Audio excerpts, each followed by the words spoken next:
Hello and welcome back to the Shed Geek Podcast.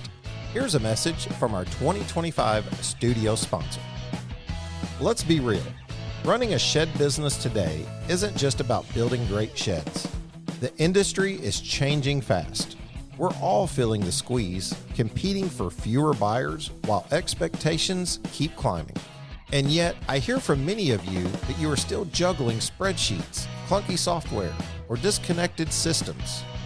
You're spending more time managing chaos than actually growing your business. That's why I want to talk to you about our studio sponsor, ShedPro. If you're not already using them, I really think you should check them out. ShedPro combines your 3D configurator, point of sale, RTO contracts, inventory, deliveries, and dealer tools all in one platform. They even integrate cleanly into our Shed Geek marketing solutions. From website lead to final delivery, you can quote, contract, collect payment, and schedule delivery in one clean workflow. No more double entries, no more back and forth chaos. Quoting is faster, orders are cleaner. And instead of chasing down paperwork, you're actually running your business. And if you mention Shed Geek, you'll get 25% off all setup fees. Check it out at shedpro.co/ShedGeek. Thank you, ShedPro, for being our studio sponsor, and honestly, for building something that helps the industry. Okay, welcome back to another episode of the Shed Geek Podcast, and good to be back. It's good to be doing this. I'll tell you how this came together. Is Cord has a vacation, and he's out somewhere in the Caribbean, hopefully, dodging hurricanes and everything else. And he said, when I set this up, I thought, surely we'll have good enough internet on the boat, on the cruise to be able to do this interview. And just today he said, abort. He said, I can't. I don't think it's going to be good enough. We're going to have to reschedule. And I said, man, it'd just be good for me to hop back in there. And who better to hop in to a conversation with about sheds than someone I'm already extremely familiar with and someone that the audience knows well. Jason Graver, how are you today, sir? Man, I'm doing fantastic. Doing great. I got a chance to take my family to Hilton Head last week and spend the whole week with Michelle's parents and her brother and the kids, and just unplugged and got a lot of rest and retreat. And then I was able to go to South Carolina for 2 days after that. So we were there Saturday to Saturday, and then we went up to my mom and dad's for a couple of days up in the foothills of the mountains where I grew up. My, property dad is homesteading on now that I grew up on, and it's just always fun to get up there and take my kids to it. So I'm coming off of a good rest and retreat time, and I'm ready to get back in the saddle. So I'm doing great. Well rested. Very nice. We've talked about this before, but I'm struggling. Where did you grow up? Upstate South Carolina. So Sam Byler's home kind of stomping grounds. He Seneca, Clemson, Easley, Pickens. Gotcha. So when I started out of high school, I was building sheds in Pickens, South Carolina for Graceland. So my dad owns property way up in the like right up in the corner. It's Long Creek. It's literally like 10 minutes from Georgia, 15 minutes from North Carolina, right up in the corner.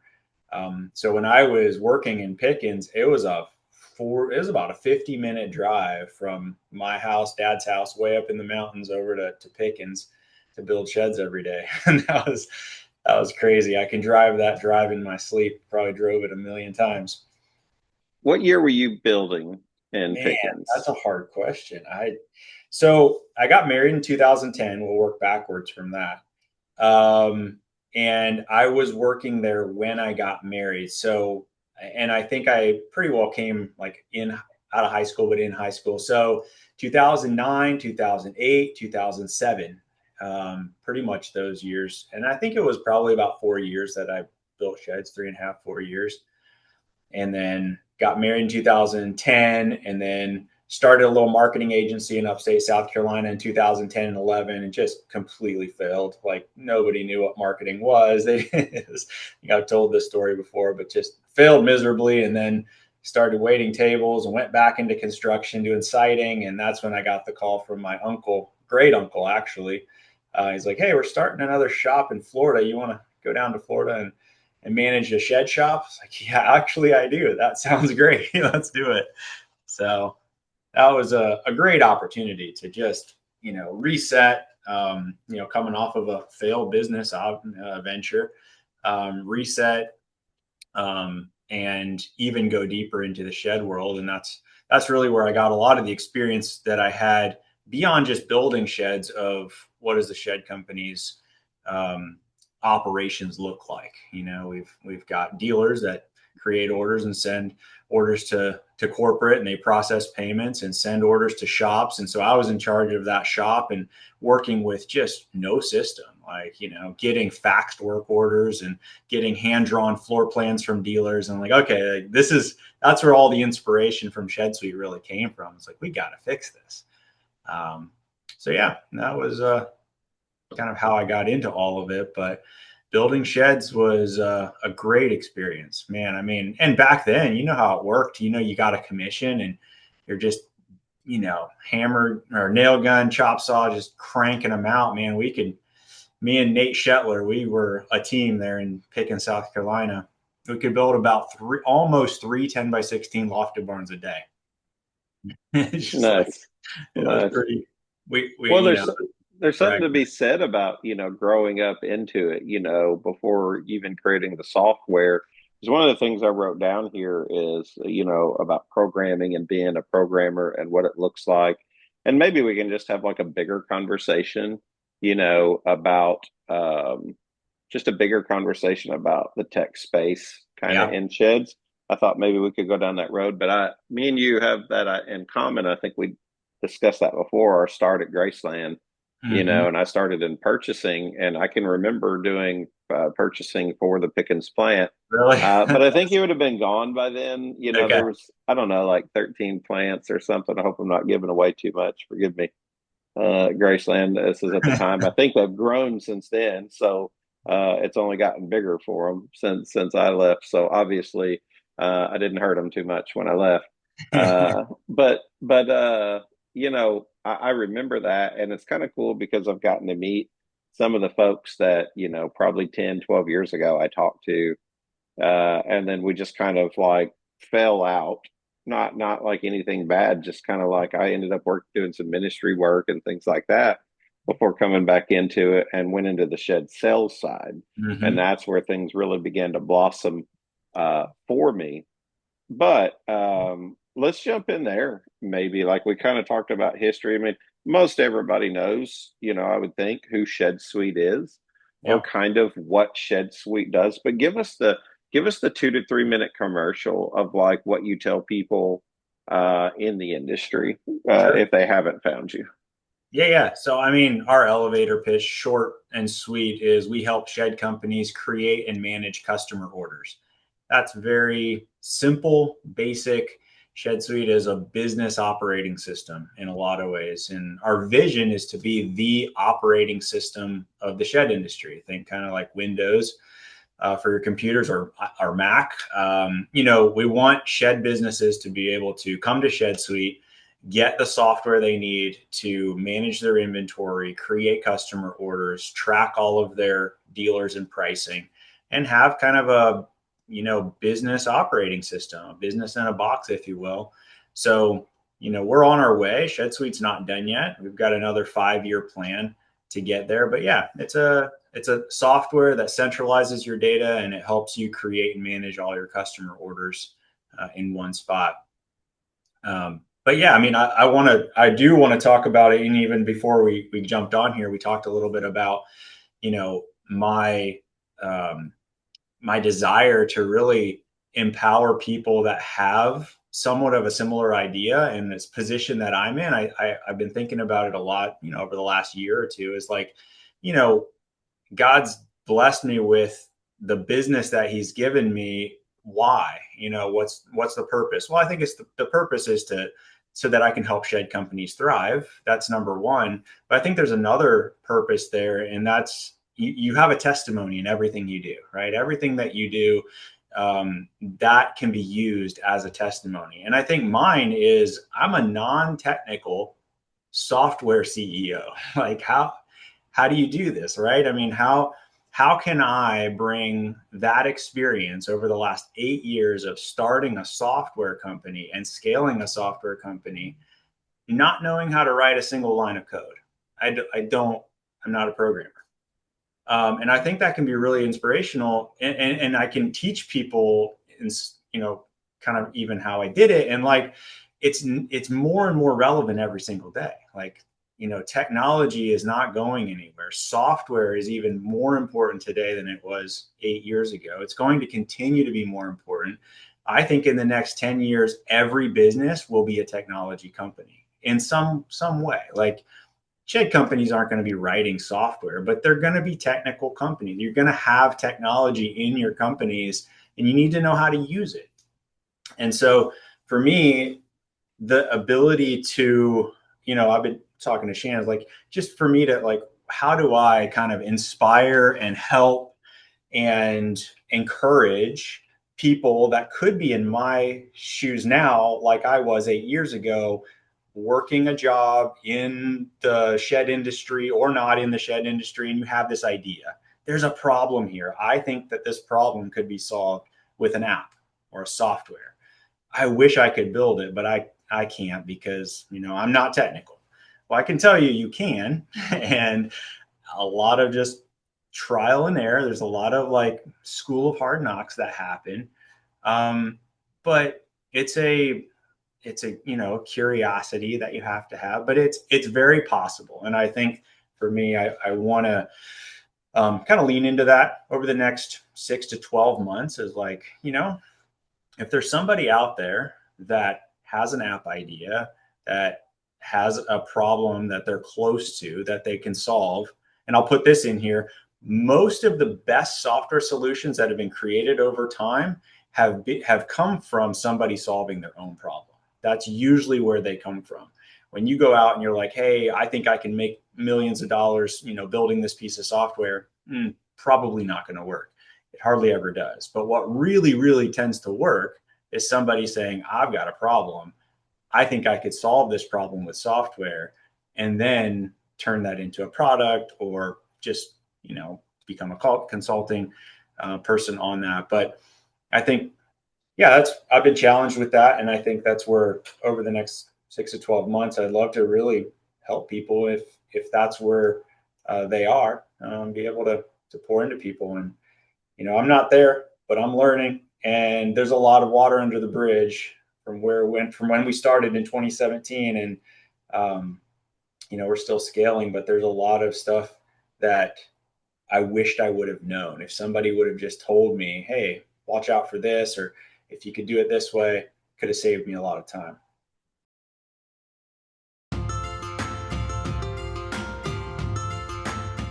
When your business depends on getting materials fast, you can't afford to wait around.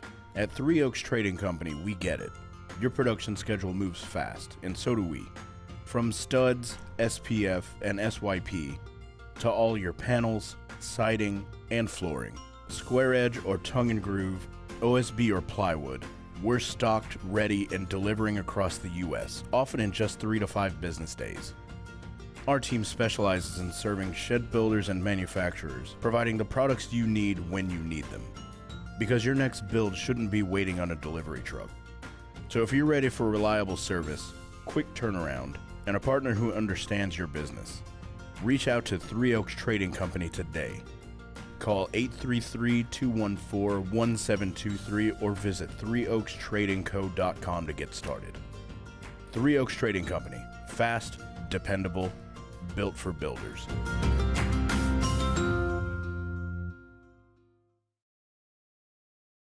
Yeah, having a mentor in that space is just really precious. I wrote down a couple of things while you were talking. It reminded me of an idea when you were talking about, kind of like, being that solution, like Windows or Mac. Maybe you'll find this funny. I hope this don't get me in trouble. But I was like, there's nothing I'd love more than to do an ad at some point. whether that's, technology driven. At one point, I was talking about doing it from a marketing perspective. Do you remember the commercials where you had the original PC and the guy was wore glasses and had a suit and tie, or often always a tie, buttoned up shirt, slacks. And then you had Mac, and Mac had like dirty blonde hair, kind of, long and unkept, baggy jeans almost. And it was just kind of like, we're just a PC. We do this. We're kind of boring or whatever. And it was like, we're a Mac, and it's like, we're the cool kid on the block, right? Yeah. Or whatever. And I was like, for our industry, I actually thought a clever idea for a video would be to do that in reverse, and to be like, hey, I'm the cool, look at me, big software, big market, big RTO company or whatever. And then like to do the opposite effect where it's just like, hey, I'm just a boring RTO company, but I really like to take care of my customers, and like we really focus on, you. And I was like, how great would that work for this industry? Because the industry is so ultra conservative that it's like I would appreciate the PC side. So I don't know. I was just, I don't know. I'm thinking about a creativity. I feel like is the key. A lot of times, Jason, I'm learning a lot about this myself, and we can get into those adventures at some point. But that's all my test scores. Anybody who comes back, I'm always like really heavy on ideas, really, really like light on implementation. So I'm like, any of you guys that's needs ideas, I can give them to you. I just can't actually make them work. I think that's where guys like Jason excel, where I don't. It's funny because I would say I'm the same way. I've got a billion ideas, and I mean, I'm like, it's all about execution. So I think it's been a discipline of mine, because in the early days, I did have way too many ideas, and I would give those to my team, and you would change directions too often. And it causes a lot of chaos in an organization. However, I think it's your biggest asset, right? I mean, if you can be creative and, understanding customer problems or interests, and then providing solutions to those problems, I mean, it takes a lot of creativity. So it's just harnessing it. And that's one thing I've definitely grown a lot and learned a lot in the last 2 years, probably, is like, hey, number one, you have a team now, and whatever comes out of your mouth is important, and your team respects you, and you have authority in your company. So what you share, they value, and they think that it's really important. And it may not be. So you got to be very careful about what ideas you share, because people are like, that's a great idea, let's do it today. And you're like, no, wait, don't stop what you're doing now to do this. Like, wait. So that's been something I've had to learn. You don't stop dreaming and don't stop having ideas, but you share them strategically with your team. And what I've learned is I share them only with my leadership team. And I have a very clear understanding. Leadership team, I'm going to vomit a lot of ideas at you. Don't do anything about it. Just hear them, and then we'll decide, see what sticks, right? But as your team grows, you cannot do that to the whole team. And I learned that, right? Because when we were young and we had 4 people, well, my whole team was the leadership team. I needed to do that to everybody. And now we have 15 people, and you can't do that anymore. However, you need to give people early communication. If there's an idea that's gonna stick, tell people early. But yeah, that was a revolutionary point where I was like, oh, I can't just tell everybody, my team, all these ideas. Not that it's bad. It's just that they're going to take them and run, and then it's going to cause a lot of confusion. It's easy to do. It's easy to have happen. I've heard stories, not just in the shed industry, but even outside the industry, where the boss comes in and it's like, okay, new idea. I got this. I've been cooking this up. I've been thinking about this. This is our next big idea. Me and you may be guilty of this, right? Oh, yeah. And everybody's looking at you, like, yeah, right. But that changes everything. And you're just like, you're right. I know. Maybe I should, I got to think this thing through. But you're just so excited Yeah. for that. But I'll tell you what this does. It segues really good into something else you said, where you talked about technology's here to stay, Mhm. right? Think about what AI, and I know that people get, so tired of hearing about AI just the same way as they got tired of hearing about, the dot-com boom or whatever it is. It's whatever the newest, biggest, best Yeah. thing is, social media. But I mean, it really is here to stay. I mean, minus the Lord coming home to rescue us all. We're probably going to be in some form of technology. But Yep. it goes back to what you said, even not being a programmer, having ideas. The one thing that you recognized is that you needed systems and processes. And I think we could almost just hammer on systems and Yeah. processes. So when you have all these ideas, what's going to help implement them? And Mhm. technology plays such a big role in our lives Yep. today. Let's get some of your thoughts on that. Yeah, it's a really relevant. This morning we had a call with some of the team members, and we were just talking about, with technology, it's actually systems over processes. You need both, but if you want to stay agile, which we all do, it's just inherently harder the bigger you get. It's just how it works. So if we want to stay agile, you don't want a lot of processes, because the more processes you have, the more slower things get, but you need some. So I would rather think in systems, because when you think in systems, then those are things that automate work, not slow work down. Processes are things that work has to flow through, and systems are things that push work through. And so we've just really been spending a lot of time thinking about systems for work, so that it it just eliminates a lot of training requirements and needs. It eliminates a lot of questions. If some feedback is required during a process, the system prompts that feedback. So there's just a lot of things that I've been thinking about.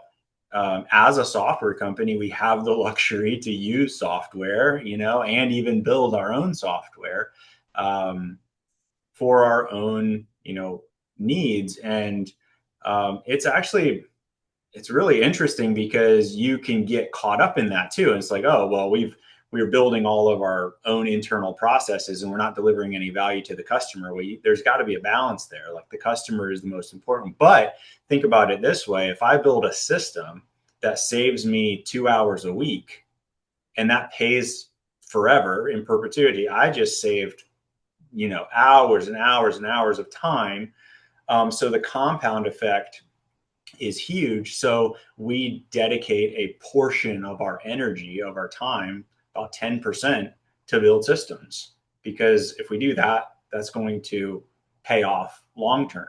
But if we were spending 80% of our time building systems, like, that wouldn't serve the customer.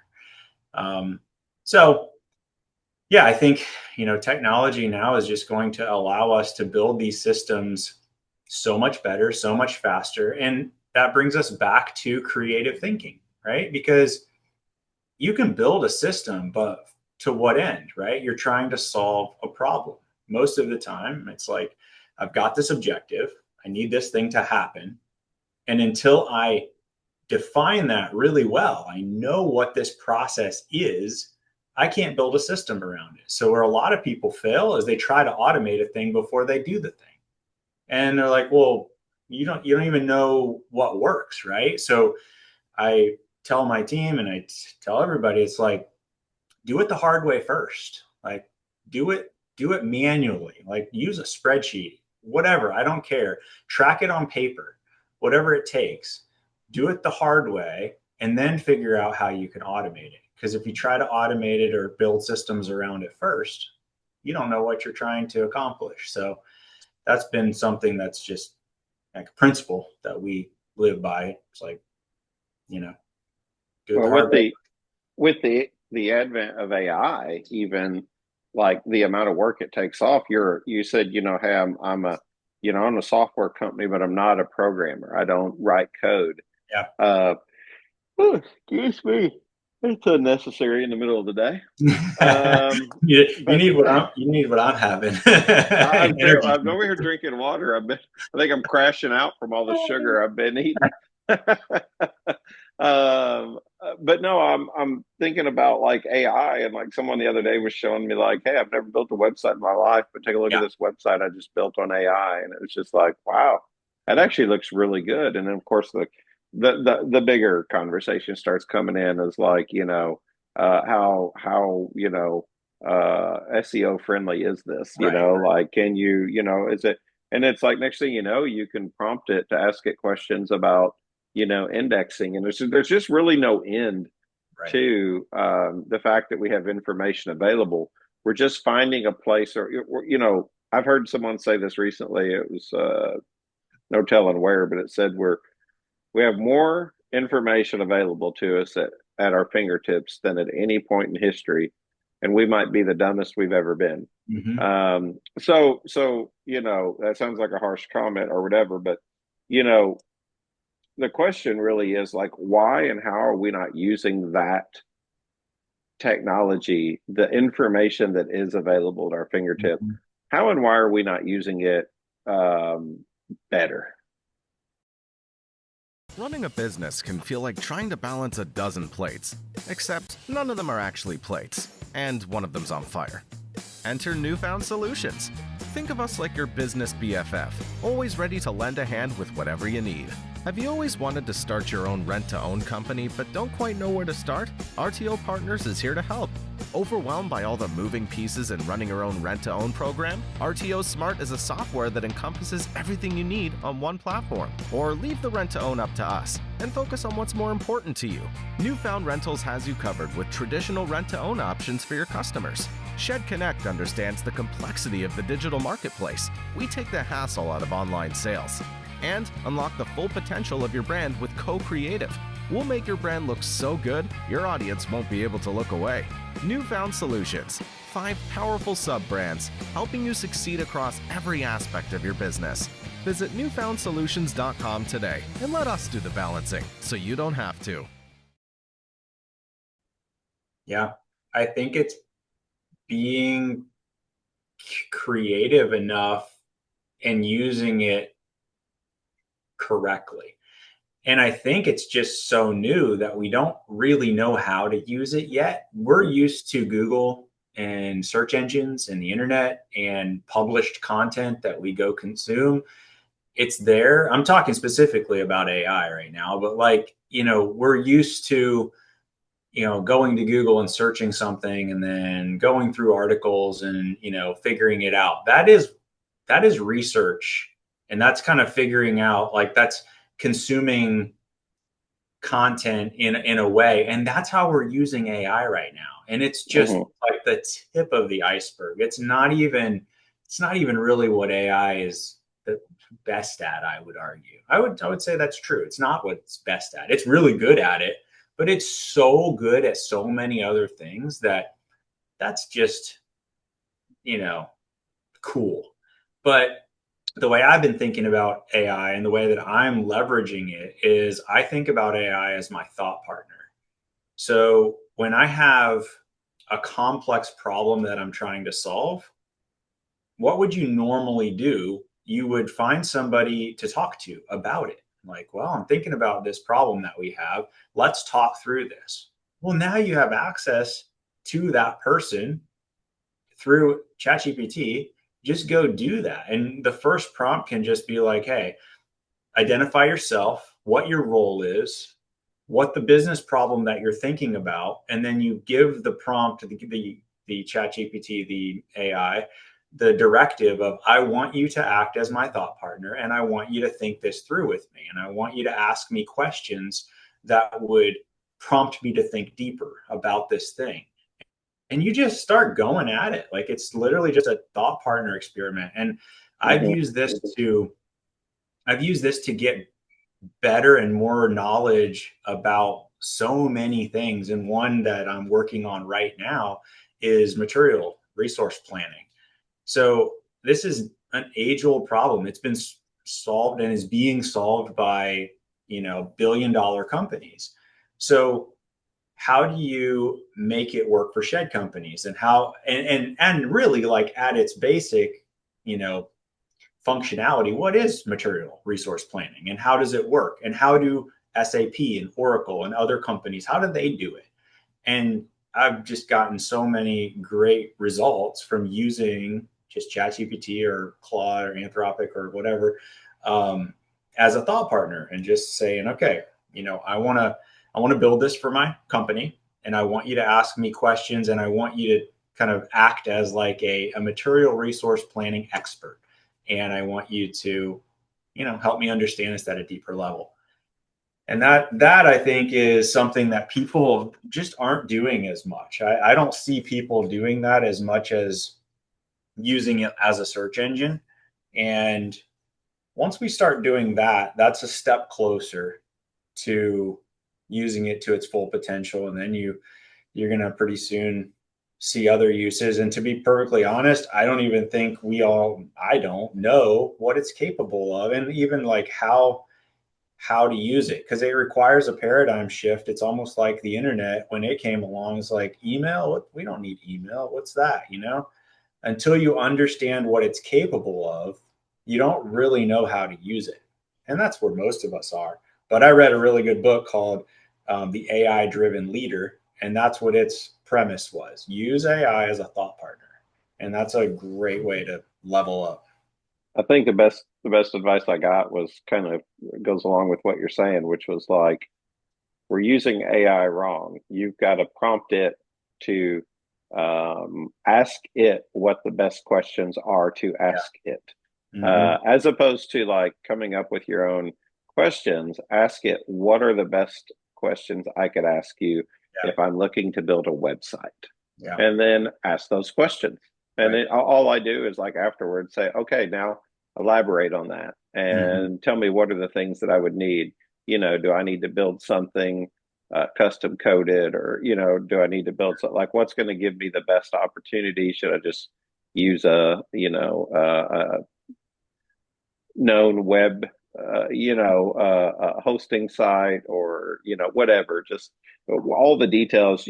It's amazing that you can come in without like all of the expertise, and you can get the same information. So a lot of it comes down to your creativity and your ability to be driven, because you can beat your competition through your effort.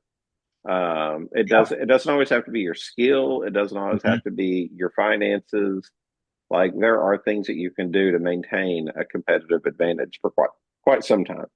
Yeah, 100%. And I think that's just our like desire to continue to learn, like never stop learning. I think that's one of my core principles in my life, is like, I'm never going to be done learning. As much as I probably know more than I think I know about a lot of this stuff, there's just so much to learn, and I'm just a student of it. And I expose myself to a lot of it. I go to tech meetups, and I go to events where there's a lot of people much smarter than me that are there. And, I get to talk to them, and, use AI as a thought partner. There's just a lot of things you can do. And then, that's increasing your knowledge, I think. And then there's the whole side of, I know we're talking about AI a lot, but like, then there's the whole side of like leveraging it to actually get work done, to actually produce things for you. And it's fantastic at that. I mean, at the basic level, having it produce like a terms of service document and a privacy policy and, a contractor agreement, and like all these things that are like, you would have to go to Google, find a template, download it, modify it. You can just tell it what you want, and it spits out this great contract. And then you can be like, okay, like, make it better, bulletproof it. I had this experience where this contractor did this to me, makes that as bulletproof for this. And it's just great. It's so fantastic. So it can save you a lot of money when it comes to, content creation, and not just like marketing content creation, but just, that kind of stuff. Well, I mean, even just social media content creation, if you're just trying to keep your feed full for a month on just basic social media content, just Now, there's a lot of debate on that. Oh, this picture looks too AI. Don't get me wrong. Like, I just don't get on social media as much as I used to. And really, I'm old enough that, Boomer Book is about the only thing I do. Yeah. At this point, Facebook is about it for me. I know that other things are useful and they're awesome and they can be. It just, I also understand that conservative mindset to be like, I don't know, I can only handle so much, especially when it's social. And social media doesn't often feel like real life. But I read where somebody said, "Man, these AI videos that you're seeing constantly on Facebook got to be messing with the elderly crowd." Because I Yeah. mean, like it's nothing to see a bear come into a yard and a cat goes and runs it off, and then you see like a little kid ride off on the bear on a horse saddle, and you're just like, "What's going on? I don't even know what's happening." And like people see these videos and they're like, "Look at this! Look what happened in Florida," and they're just like, "No, it's not. It didn't happen at all." Because you can't tell fake from real sometimes anymore, and that's kind of a dangerous place to be in society. That we can manifest documents, manifest. Um, you can use it's like anything, Jason. You can use it for good or bad. Right. You Yep. can use it for good or bad, no matter what it is. And like you hope that people choose to use it for good, but those things are a reality. Um,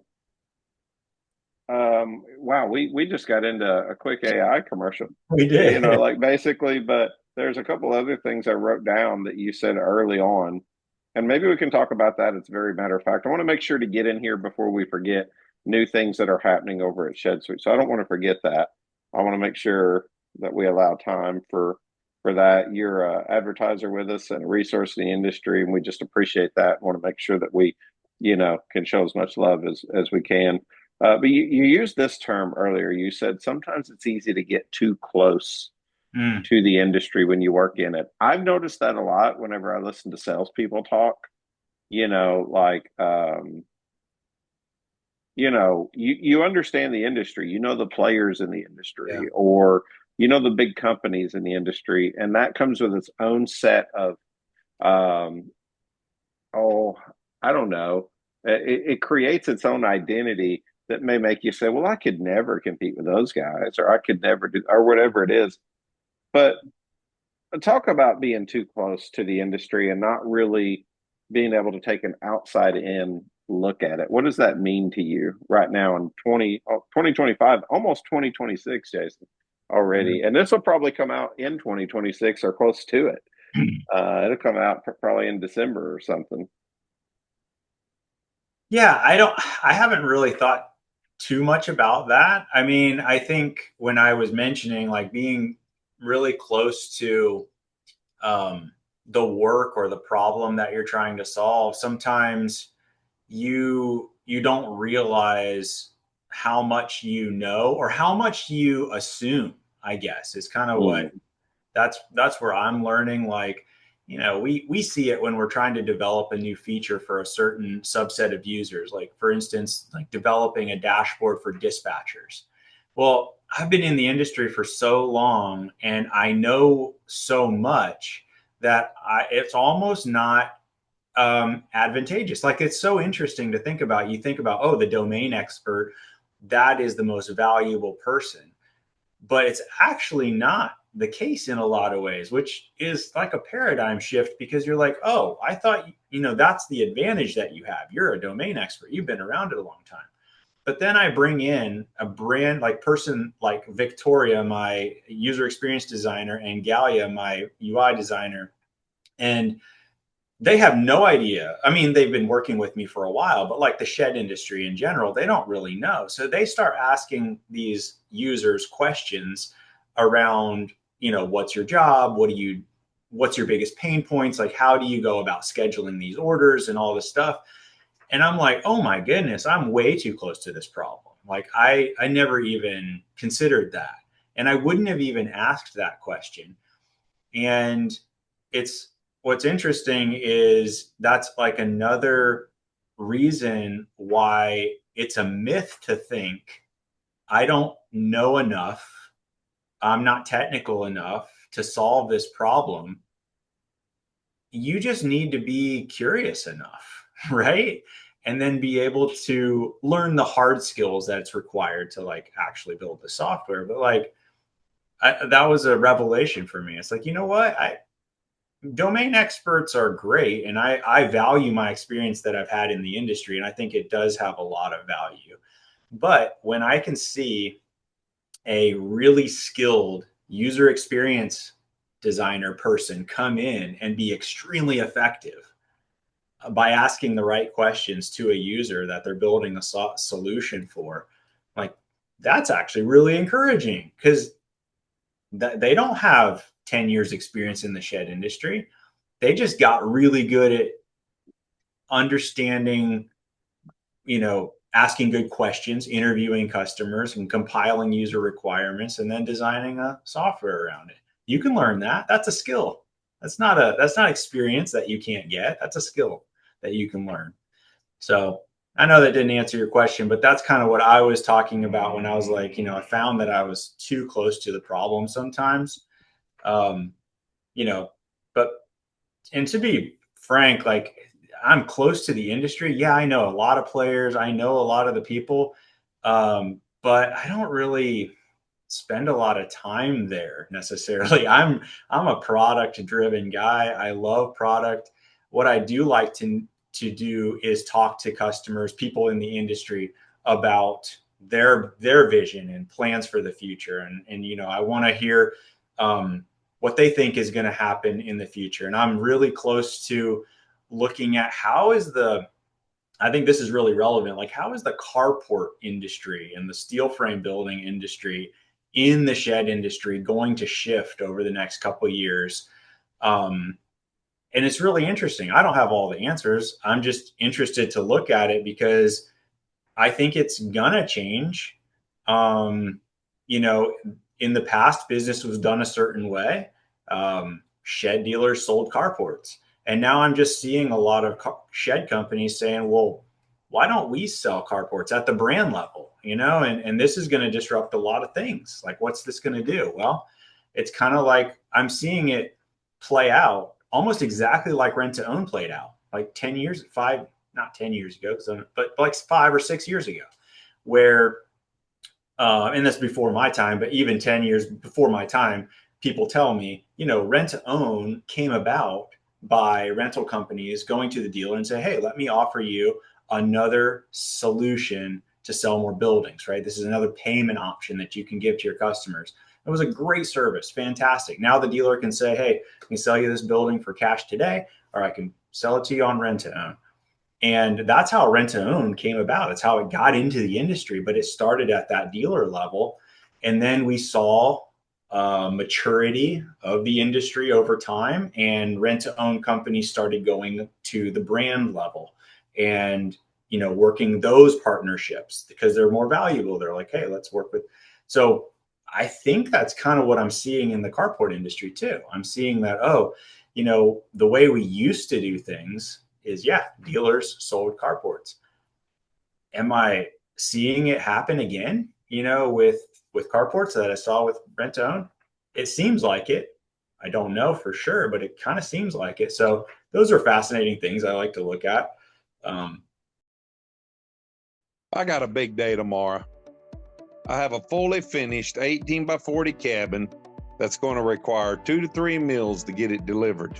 Way back in the sticks and down a dirt lane. With all the rain we've had lately, it's going to be a mess. Well, it needs a bigger mule. Well, when you talk, Cardinal listens, and you asked for it. With its diesel-powered 69-horse engine and capacity to move 40,000-pound sheds, the Mule 9069 is ready to turn your big days into just another day in the good life.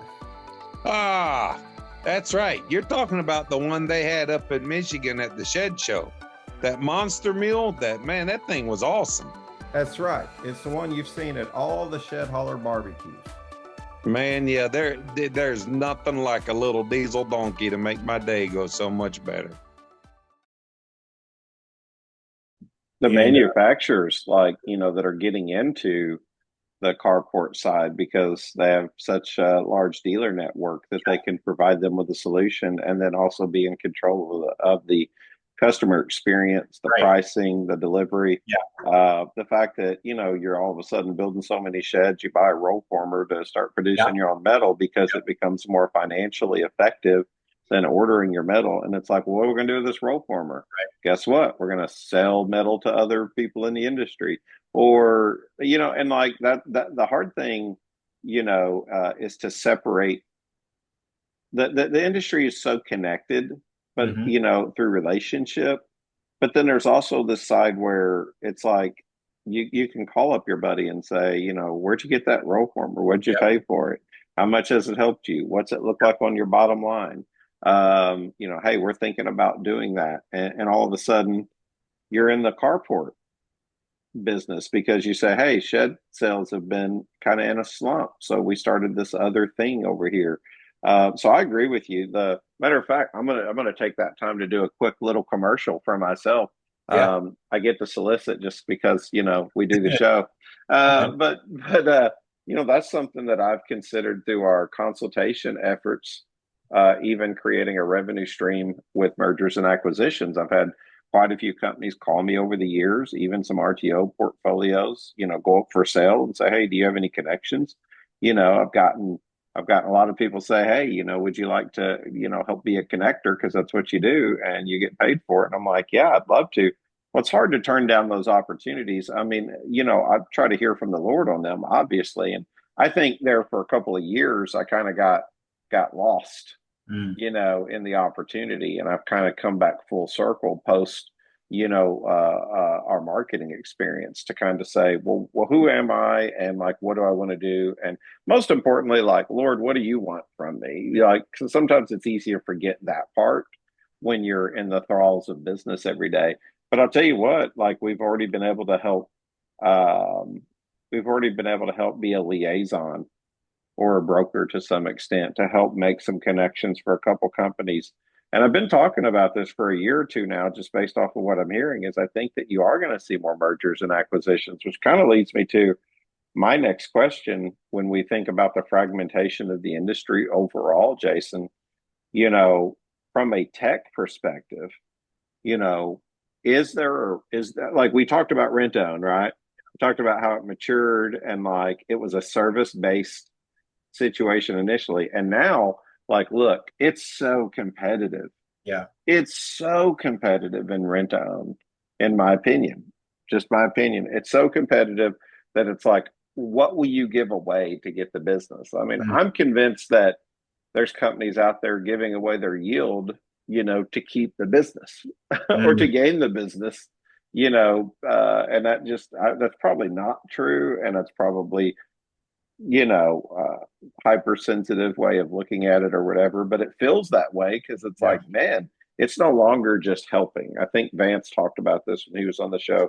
To your point, it started out as a service and now it's like, hey, to get your rent to own, I'll give you this or give whatever. I'm not going to sit here and dog on rent to own. I'm saying tech is kind of in that same boat. And with the fragmentation of the industry, does an all-in-one system exist? If not, will it? Are you or others going for that? Is there a race to the top, in trying to create good systems and processes through technology to solve problems for a manufacturer, whether you're selling 500,000 a year, or 300 million a year? That's a huge question. So feel free to dissect that however you want and share your thoughts on whatever parts you want. Yeah, it's a really good question. I've always been a product focused founder, and there's this term called product led growth, which Wes Bush is a big proponent. He's wrote a couple books. He's active on LinkedIn. I follow him.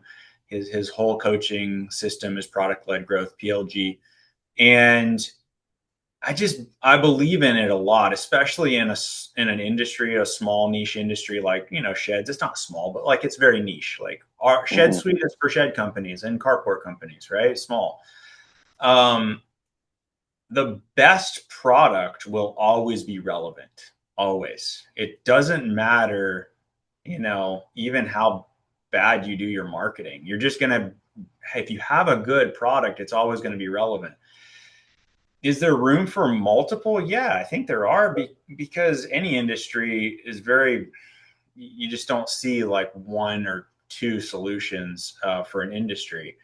But given enough time, I think ShedSuite will be almost a all-in-one solution, or really close to it, and the things that it doesn't do internally will have really great integration capabilities.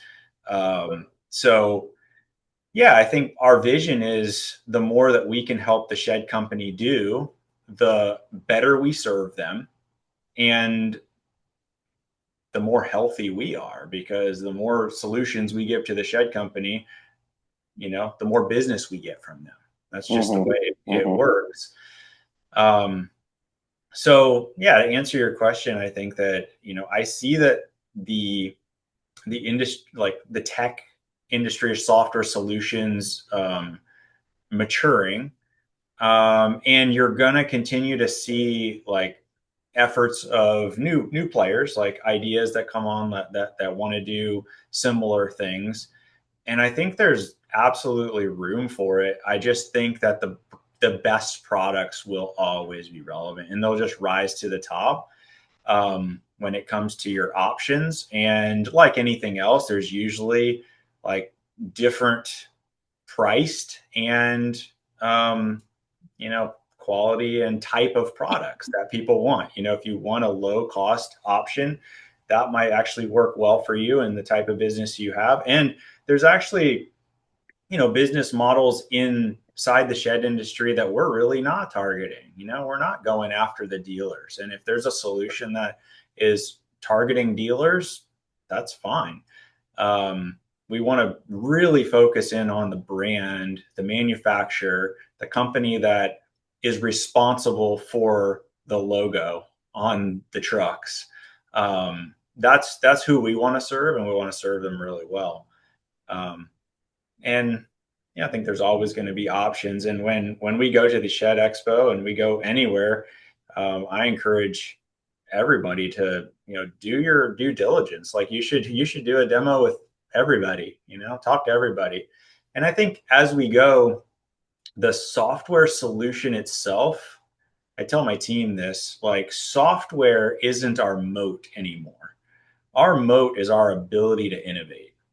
And that's it. So as we grow, anybody can build software, but not just anybody can assemble a high performing development team that can innovate at a really fast and, precise and meticulous speed and way. Like if you are solving business problems for your customers precisely, sustainably, and quickly, that's a defense. Now you've got a moat. But just building software is just not a moat anymore, because you've got AIs that can build software. It's supporting it. Customer support is huge. Ability to get people on it quickly, and then sustainability and performance, like that's huge. Like if your software isn't fast, and if it's unreliable, if it's offline and you can't do your business, like that's a big deal. Especially in a business critical situation like us, like ShedSuite has a 99.99% uptime, which is absolutely incredible. And my team is really proud of it. And we track how many bugs get shipped to production, and we're really proud of it. Like if a bug gets shipped to production, that's a problem, and we address that problem, and we try to make that not happen again. So I think it's about, it's just about the level of care and the level of precision, level of innovation. And there's going to be people like ShedSuite that are going to care that much, and they're going to innovate at a really high level. And I don't think we'll be the only one. I think there'll be more than one. Well, there's a lot of talent, out there for sure. And there's like you said, there's room to help, a room for others. It really comes down to, if you've got a good product at a good price, you build confidence with the and you can communicate well with everybody. I mean, it's a winning situation, but sometimes it's who you find. Sometimes that's why I love doing the podcast is there's like, I'm a communicator. I've learned this about myself, even as I've taken some time away to self-diagnose like what my drive is and what my interest is. I always find it interesting whenever you say, tech for all-in-one system. It's like, man, it's so ambiguous, Jason, that it's a struggle for me because of the fragmentation of the industry and having traveled in probably 30 states and met with at least someone in each state, who's a shed manufacturer, dealer, or involved in some way, shape, or form. The one thing that I've noticed is that like people want resources, they prefer an all-in-one if possible, but they built their system up so that it's different. So I guess what I'm trying to say is like even the question that you ask. Last year I was at the Shed Haulers barbecue down in Georgia, and they were doing a mule and a Challenger, and they were like, well, you got to overcome, the mule's been around for so long, it's obviously a staple in our community, and the Challenger coming in and trying to establish what they do. They were like, we've had a barrier just getting around some of the language that people call certain things, because the patriarch in the industry for a long time has been this mule, and then the wording around it. Well, that happens, I found, in tech as well. Yeah. It's really hard when people say marketing. It's like, well, Jason does marketing. He does, but like, what all does he do? It's like, well, I don't know. Do you guys do brochures? Yeah. And you're like, no. And it's like, well, they don't do marketing. And it's like, well, wait a minute. We got to get back to identifying the value proposition, because there's a very important part of marketing that you do, right? Yeah. And if you can grow that to serve your customers, well, that's just good. It just allows you to have autonomy with your customers and keep an experience in-house as best as you can. But what are some of those things that you see? I mean, what are some things that are coming up to help create that all-in-one system? Either things that you're doing, feel free to take this time to talk about new Shed Suite products or services too. Hey, sell them on it, buddy. I'm in your corner. Buy something from this guy. This episode is brought to you by Shed Suite, the complete shed business management software. From inventory and quoting to e-commerce and delivery scheduling, Shed Suite keeps your whole operation running smoothly. Today, leading shed businesses are focusing on digital marketing and building their online presence because that's where the customers are. That's why Shed Suite now offers full-service marketing. Everything from ads, social media, and SEO to stunning websites, branding, video, and even photography. The best part? Your website pulls straight from your Shed Suite inventory. Update it once in Shed Suite and it's live. No more managing two systems like with WordPress or WooCommerce. Ready to grow? Go to ShedSuiteServices.com to learn more and schedule a call. Let's grow together. I'm very, very excited about our future. I mean, we've got some really innovative initiatives coming, and that honestly, we haven't even talked about yet, that could fail. Like, they're so crazy that they may not even work.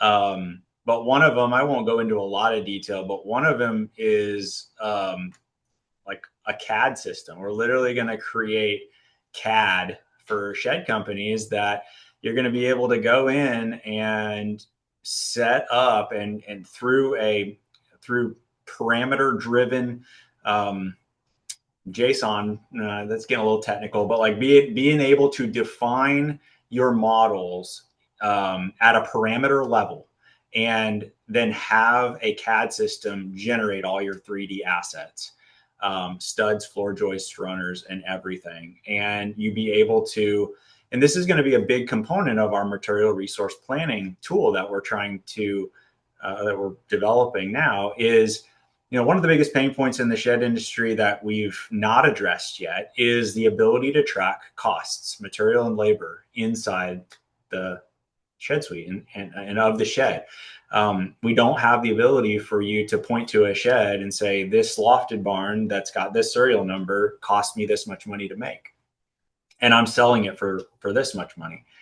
That's a problem. Like, shed companies need to be able to know that, but to be able to get that data sustainably, you could just go enter that number, but to be able to do it at scale, at 300 million a year, that's not going to work.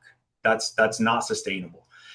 So you have to bring it all the way down to Shed Suite has to host the sheds, the configuration of the sheds, and the components of the sheds, so that when the manufacturing happens, you're able to know how many pieces of material go into every shed, what the price of the material was when you bought it, how much it cost when you used it, and how much labor that you put into it, so that you can calculate automatically, no manual calculations. You set all this up, and a work order comes in, and you finish production, and it says it cost you this much money to build this shed. So that's a big initiative. Like, that is something that, when we get that done, I think is going to be pretty revolutionary. I mean, there's a lot of our competitors are working on something like this. And if you know me, I'm like, well, I'm not just going to do it. I'm going to do it like the hard, like do it like crazy. And I pitched it to my team. I was like, what if we built like SketchUp inside Shed Suite, like CAD, where they can actually design their, and we started building a couple prototypes, and my dev team was like, yeah, it's doable, absolutely doable. And building an AI agent on top of it, where you can literally tell it, like, talk to it, and it generates your parameter file that generates 3D models, actually works, which is pretty crazy. So that's what we're working on that. 2026, we'll probably start to see some of that. We're working on RTO Suite, which is another big pain point the industry has. RTO Pro is recently purchased, and currently moving a lot of people to new payment processor, and saying that they're not going up in rates, but it's going to happen. So there's going to be a lot of shakeup in the RTO industry in the next couple years. So we're trying to get ahead of that with RTO Suite. And that's really going to help Shed Suite a lot, because the shed buyer, the customer life cycle on a rent-to-own contract doesn't end when the building gets delivered to the customer. And in Shed Suite, we do a really great job marketing the shed with e-commerce, selling the shed with the dealer dashboards and the quotes and the point of sale and the PDFs, digital signatures and payments. And the driver app is awesome at scheduling and delivering. But once the building is delivered to the customer, and then the rental company says, hey, customer needs to return this building, it's a pain point. There's a big issue there. Like, there's workarounds where you can enter the inventory back into Shed Suite and you can resell it. But we want to close that customer lifecycle loop and make it seamless, make it easy, where you can initiate a rental return pickup, use the driver app, go pick it up, bring it back into inventory, resell it.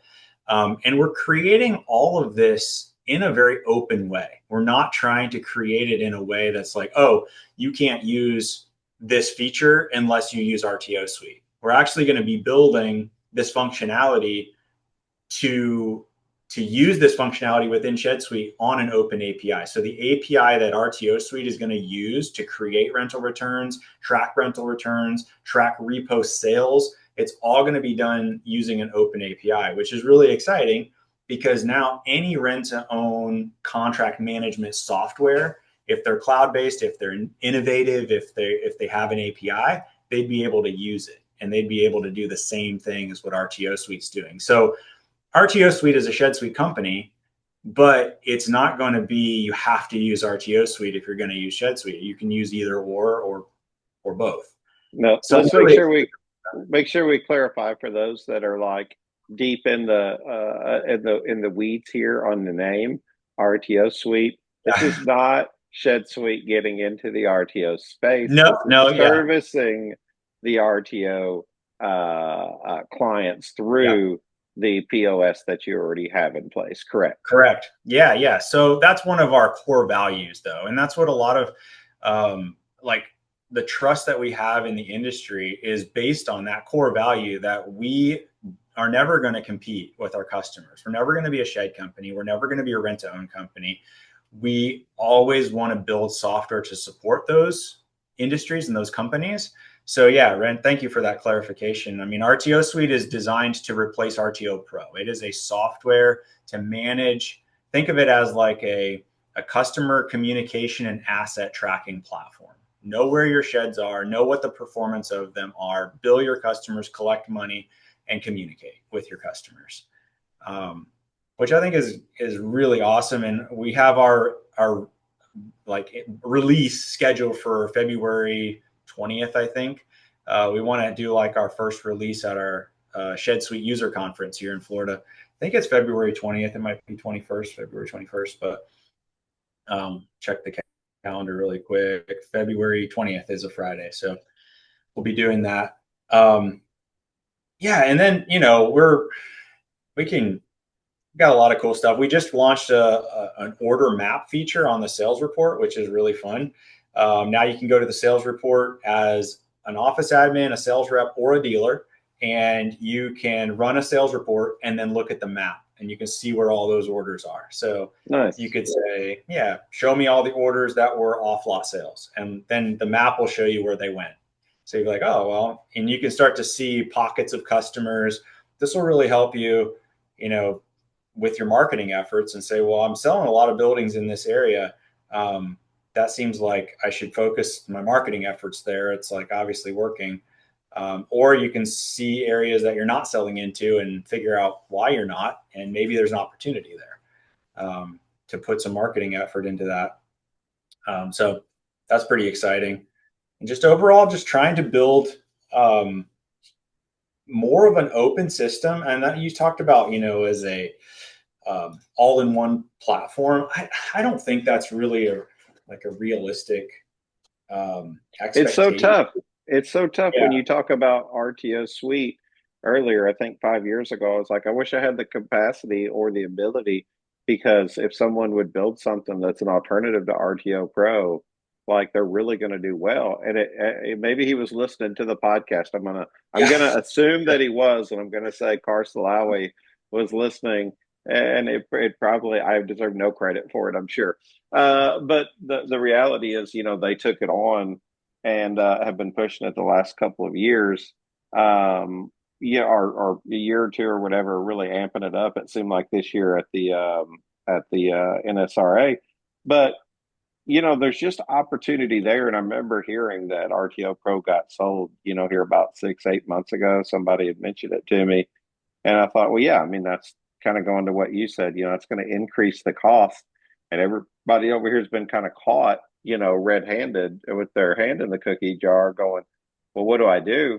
And some of these companies, have decided to build something internally themselves, to solve that problem. And I think that's what happens a lot in the industry, Jason, correct me if I'm wrong, but it seems like, when people say, well, to your point, to not be your competition or own a shed company or RTO company.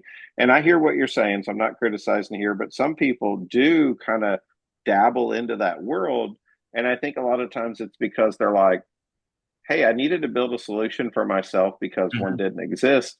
And then all of a sudden you build one for yourself and you go, wait a minute, I could sell this to the industry. Well, now this is complicated because it's like, oh no, what, you're buying from your competitor, right, the solution. And we're all such a good industry that we don't even think about that. We're just like, no, they're probably good guys. And you know what? They probably are good guys. They really are. But then it becomes questionable whenever you're vulnerable, in your business. So like, you got to think through all of these things. And to your point earlier, doing your due diligence, helps. And look, this is just another shameless plug, but that's why consultation matters, in my opinion. Like, I have learned that no matter what adventure we've got into, you typically need to educate to sell. And to me, that's consultation. We've just I've always done it at the podcast level. I've always done it through the Shed Geek brand naturally and not attempted to monetize it, because my heart has been to be a helper. Let me help people. And all of a sudden you're like helping people make hundreds of thousands or millions of dollars. And you're like, hey, wait a minute. can I get $1? It's like, anybody want to give me $1 off of that? And so you learn, and you systematically learn through your experiences of like, hey, how can I help people, help myself, be transparent? But man, that's a complicated thing in a small niche industry like we have. You've walked the wire very well, in my opinion, and you've done just such a good job with your brand on how you've done that I admire that. So thank you.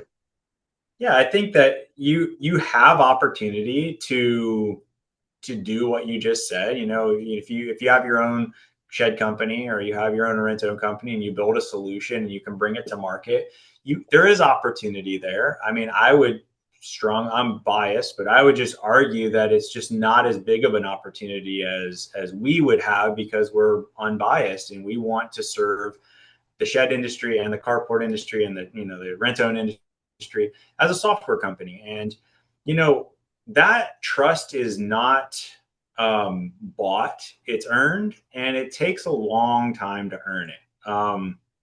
And that's where I'm not supposed to be proud, right? But I'm proud of what we've done, and I'm very happy with the way we've treated people, the way that our brand is perceived in the industry. And that's of utmost importance to me, because there is no way for us to scale if there isn't that brand trust and the confidence that we're going to do the right thing. And because there is a lot of trust that needs to happen, because for us to be able to take the data we now have and start a rent-to-own company would absolutely be the worst move that we could make, right? However, could we make a lot of money? Yeah, we probably could, but it would be a terrible move.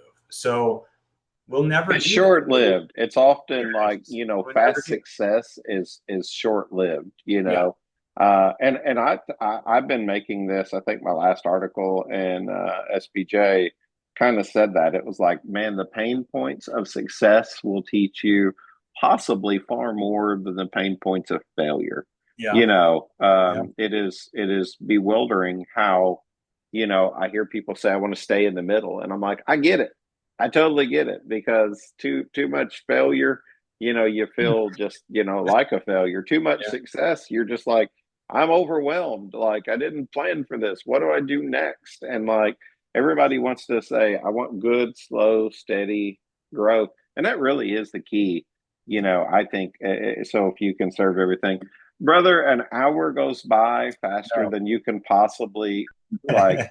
Yeah, it just, and when you're having good conversation with good people, it goes easier. I didn't even get into half of the notes and stuff that I said here and wrote down. I just kind of try to surface level it, but I always enjoy having you on, and appreciate your advertising commitment and really just your leadership and what you've done in the industry, how you've done it, being able to connect with you, learn from you. I try to watch everybody, and watching you and how you've handled things have just been really good. And man, you've always been fair and fun, whether I've competed with you or collaborated with you. You've just always been a really decent guy. If you're not going to have fun, it's not worth doing. That's my opinion. Yeah. Let's have some fun, man. Life's way too short. It's one of our core values. It's, life's too short not to have fun. So enjoy your work.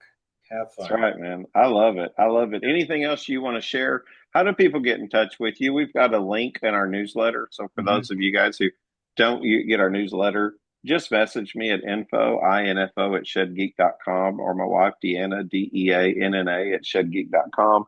We'll get your email. We'll put you into there. But there's links where you can go and click on lead forms and go and suss out for yourself, like, what is Shed Suite? What do they do? What do they offer? Go look on his website and creep him a little bit and check out everything that they do. Sure.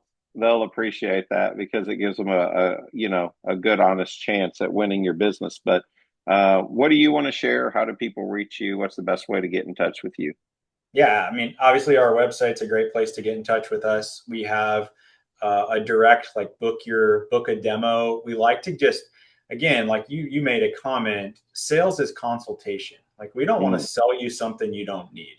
So our sales process is give us the privilege to sit with you and hear about your business. We want to understand what you do, what are your pain points, what's your goals, what's your vision, where do you want to go, where is your vision to scale, or is it to sustain, or is it to maybe even just slim down but be able to be more profitable? Is it so? We really want to sit with you, and so myself or Josh will sit with you for 30 minutes, get to ask you good questions.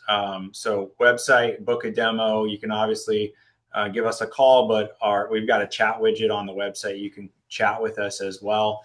But yeah, I mean, we just want to get to know you, understand your business. We actually turn people away more than you think. Because if we realize that your business model isn't the right fit for us, we'll just tell you. We've been blessed enough to be able to have an extremely stable and great customer base that are, our retention rate's about 98%, and which, says a lot. I think that,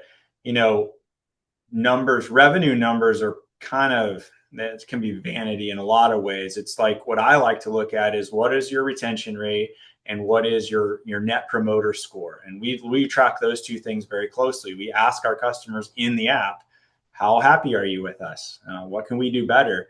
And our net promoter score, it's kind of a weird number, because if you're not familiar with net promoter score, it kind of seems weird, but it's in the 45s to 50 range, which is really good. You can do some research on net promoter score. But anyway, those are the numbers that matter. And I think as you're starting to research companies, you should ask those companies too. What's your retention rate? What's your net promoter score? What's your average length that a customer stays with you? Stuff like that, because that's gonna indicate your experience with that provider. And we just take it very seriously. And so if we don't think that we're going to be a good fit for you, we'll just tell you. But yeah, we're starting to, and back to I'll do a little bit more of a like plug or commercial, but what we've decided to do is not try to compete outside of our customer base on auxiliary products. But what we really, really, really are passionate about is making our customers extremely successful. So what does that look like? Like, what we're passionate about is making our customers stand out. And so to do that, we've decided to do a couple more things for our customers, like marketing, website design, logo design, brochure design. We do that stuff, but only for our customers. So if you're a ShedSuite customer, you can engage the ShedSuite services team and we'll do that stuff for you. But it's just in our effort to make our customer base and serve our customer base the best. And we never want to, swim outside our lane. We know we're a software company. We want to do that. But we want to serve our customers well. And it just turns out we had a really good branding team and a really good marketing team. And we were like, well, maybe we should, see if a couple of shed companies want this service. And turns out they did. And now we're actually booked through February. We don't have any more openings. We can't take on more clients, but you can reach out. We are very honest with you. We like to, again, assess your current situation. What does your brand look like? What do you might need?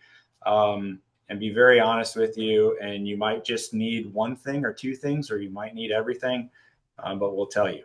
And then you can kudos to you for recognizing too, that you're busy enough to say no, right? Like, that's a hard thing to do, is to say, well, hey, we need to camp out here for a while and do a really good job before moving on. Because the temptation for growth and it being necessary is often a pitfall. It's something you can step off into, and it's really hard to climb out of.